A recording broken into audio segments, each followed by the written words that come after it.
Foundation আৰু royal global ইউনিভাৰ্চিটিৰ উদ্যোগত এইগৰাকী বিৰল ব্যক্তিত্বৰ সোঁৱৰণত আয়োজন কৰা 10ম সংখ্যক বক্তৃতানুষ্ঠানলৈ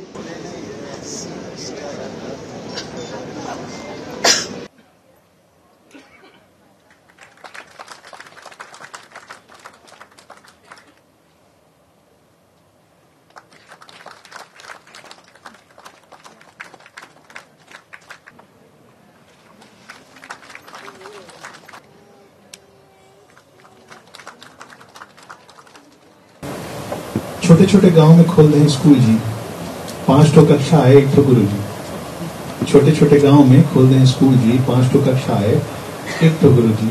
वही हेडमास्टर और वही है चपरासी, ऐसा स्कूल में शिक्षक लाए फांसी।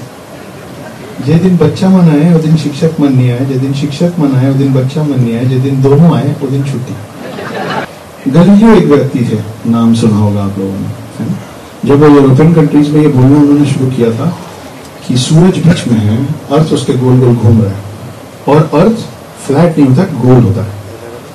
तो उनके साथियों को फांसी कटाई दे रहा था एंटी क्राइस्ट बोल के, और उनको लगभग उनके बाकी के पूरे जीवन जब तक उन्होंने माफी नहीं मांगी इस गलती की कि अर्थ फ्लैट नहीं गोल, तब तक उनको हाउस अरेस्ट रखा गया था।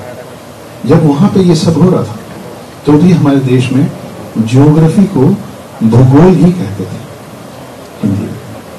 भू मतलब लैंड होता है और गोल तो गोल है ही। सो समहाउ आपके और मेरे पूर्वजों को ये पता था कि धरती गोल है। हमको कभी इस बात में संशय नहीं था कि धरती फ्लैट है कि गोल है। तो gravity, Newton's law of gravity हम सब ने पढ़ा है बचपन में, सब क्लासेस में पढ़ा है। गलत पढ़ाया गया। मैं तथ्यों के साथ आपको बता रहा हूं कि कैसे गलत पढ़ाया गया। न्यूटन के 500 साल पहले भास्कर द्वितीय नाम के एक शोधकर्ता थे। उन्होंने, उनके भी पहले ब्रह्मगुप्त नाम के एक विचारक थे, उन्होंने एक किताब लिखी थी, मतलब 1000 साल पहले, इसके न्यूटन के आने के 1000 साल पहले एक किताब लिखी गई थी। उस पूरी किताब में 3 लाइन लिखा था ब्रह्मगुप्त ने। उन्होंने लिखा था कि जैसे पानी का काम है शीतलता से बहना और ठंडक प्रदान करना, जैसे अग्नि का काम है जलना और हर चीज को भस्म करना, वैसे पृथ्वी का काम है हर चीज को अपने प्रति आकर्षित करना।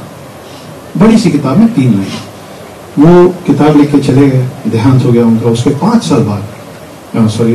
साल बाद भास्कर द्वितीय आए। उन्होंने 3 लाइनों को उठाया, उस पर खूब शोध किया और उन्होंने एक शब्द दिया कि ये जो फिनोमिनन जो बता गए हैं कि अग्नि का काम ये है, पानी का काम ये है, पृथ्वी का काम हर चीज को अपने प्रति आकर्षित करना, उसको हम गुरुत्वाकर्षण कहेंगे। वो लिख के चले गए। उसके 500 साल बाद न्यूटन अंकल पैदा होने की कोशिश कर रहे थे, लेकिन हमको मालूम है कि एप्पल गिरा और न्यूटन्स लॉ ऑफ ग्रेविटी उन्होंने बना दिया। भरत महंत सरणिक बक्तृतानुষ্ঠান এইটো 10টো বক্তৃতানুষ্ঠান আছিলে আমি এবাৰ আয়োজন কৰা আৰু শ্ৰী অক্ষত গুপ্তা আহিছিল। তেখেতে বৰ এটা ধুনীয়া ভাষণ দিলে। তেখেতে আমাক বহুত কথা এনেকৈ ক'লে যে আমাক ভাবিবৰ কাৰণে অলমষ্ট ফ'ৰ্চ কৰি দিলে যে আমি যিবিলাক বস্তু ইমান দিনৰ পৰা সৰুৰে পৰা শুনি আহিছোঁ, আমাৰ লেংগুৱেজ যিটো আমি সৰুৰে পৰা ইউজ কৰি আহিছোঁ, পাৰ্টিকুলাৰলি যদিও তেওঁ হিন্দীত ভাষণটো দিলে, মষ্টলি অসমীয়া হিন্দী আৰু ইংলিছ মিলাই পেলাই যদিও ক'লে, মোৰ লাগিছে যে এই ভাষণটোৱে আমাৰ সকলোকে ফ'ৰ্চ কৰিছে যে আমি আমাৰ ল'ৰা ছোৱালীক কেনেকৈ ডাঙৰ কৰি আছোঁ, আমি কি শিকাইছোঁ, আমি লেংগুৱেজৰ কথা কেনেকৈ শিকাইছোঁ, আমি আমাৰ ৰিলিজনৰ কথা কেনেকৈ শিকাইছোঁ, আমি আমাৰ কালচাৰৰ কথা কেনেকৈ শিকাইছোঁ, আমি আমাৰ মহিলাৰ কথা কেনেকৈ শিকাইছোঁ, আমি কি শব্দ ইউজ কৰিছোঁ, সেইবিলাকে আমাৰ জীৱনবিলাক কেনেকৈ শ্বেপ কৰে আৰু আমাৰ আগৰ জেনেৰেশ্যনটোৰ জীৱনবিলাক কেনেকৈ শ্বেপ কৰিব। আৰু আমাৰ যে এইটো বহুত জৰুৰী হৈ আহিছে যে আমি এটা পজ লওঁ, আমি বুজো যে আমি ক'ত আছোঁ এতিয়া, আমাৰ স্থান কাল পাত্ৰ কি, আৰু আমি কেনেদৰে আমাৰ আগৰ জেনেৰেশ্যনটোক শিক্ষা দিওঁ আমাৰ কালচাৰৰ সম্পৰ্কে। সেইভাগে বিৰাট ধুনীয়াকৈ তেওঁ ক'লে, বহুতে প্ৰশ্নও সুধিলে। গতিকে খুব ভালে ভালে হৈ গ'ল। আমাৰ অসমৰ মাননীয় ৰাজ্যপাল ডাঙৰীয়া তেখেতে এই অনুষ্ঠানটোত খুব সুন্দৰকৈ আমাৰ দেউতাৰ কথা, প্ৰফেচৰ শৰৎ মহন্তৰ কথা আৰু তেখেতৰ স্মৃতিত আমি যিটো আয়োজন কৰিছোঁ তাৰ কথা, বা আৰু শ্ৰী অক্ষত গুপ্তাৰ ভাষণটোৰ কথা, আৰু সেই ভাষণটোৰ জৰিয়তে অক্ষত গুপ্তাই কি কৰিবলৈ চেষ্টা কৰিছে তাৰ ওপৰতো ৰাজ্যপাল মহোদয়ে বৰ ধুনীয়াকৈ সকলোখিনি কথা ব্যাখ্যা কৰিলে। গতিকে সকলোখিনি ভালে ভালে হৈ গ'ল আৰু আমাৰ খুব ভাল লাগিছে যে সকলোখিনি ভালে ভালে হৈ গ'ল।